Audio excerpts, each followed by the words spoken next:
the Canterville ghost. The storm raged fiercely all that night. The next morning, however, when they came down to breakfast, they found the terrible stain of blood once again on the floor. "I don't think it can be the fault of the Paragon detergent," said Washington, "for I have tried it with everything. It must be the ghost." He accordingly rubbed out the stain a second time, but the second morning it appeared again. The third morning also it was there. The whole family were now quite interested. The following night they had a light supper. The conversation in no way turned upon ghosts.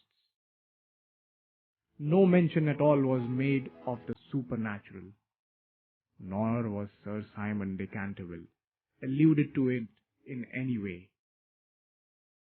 At 11 o'clock the family retired, and by 1:30 all the lights were out. Some time after, Mr. Otis was awakened by a curious noise in the corridor outside his room.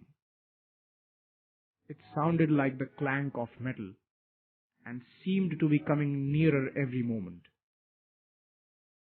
He got up at once, struck a match, and looked at the time. It was exactly 1 o'clock. He was quite calm and felt his pulse, which was not at all feverish. The strange noise still continued, and with it he heard distinctly the sound of footsteps. He put on his slippers and took a small oblong file out of his dressing case and opened the door. Right in front of him he saw, in the wan moonlight, an old man of terrible aspect. His eyes were as red as burning coals. Long hair fell over his shoulders in matted coils. His garments, which were of antique cut, were soiled and ragged, and from his wrists and ankles hung heavy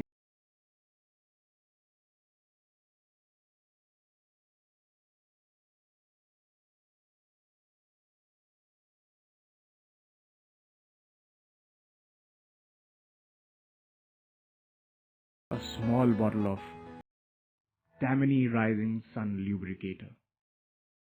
"I shall leave it here for you by the bedroom candles, and will be happy to supply you with more, should you require it." With these words, the United States minister laid the bottle down on a marble table, and, closing his door, retired to rest. For a moment, the Canterville ghost stood quite motionless in natural indignation. Then, dashing the bottle violently upon the polished floor, he fled down the corridor. Just, however, as he reached the top of the great oak staircase, a door was flung open. Two little white-robed figures appeared, and a large pillow whizzed past his head. There was evidently no time to be lost. So hastily adopting the fourth dimension of space as a means of escape, he vanished through the wainscoting, and the house became quiet. On reaching a small secret chamber in the left wing, he leaned up against a moonbeam to recover his breath, and began to try and realize his position. Never, in a brilliant and uninterrupted career of 300 years, had he been so grossly insulted. He thought of the Dowager Duchess, whom he had frightened into a fit as she stood before the glass in her lace and diamonds, of the 4 housemaids, who had gone into hysterics when he merely grinned at them through the curtains in one of the spare bedrooms, of the rector of the parish, whose candle he had blown out as he was coming late one night from the library, and of old Madame de Tremolac, who, having wakened up one morning early and seen a skeleton seated in an armchair by fire reading her diary, had been confined to her bed for 6 weeks with an attack of brain fever.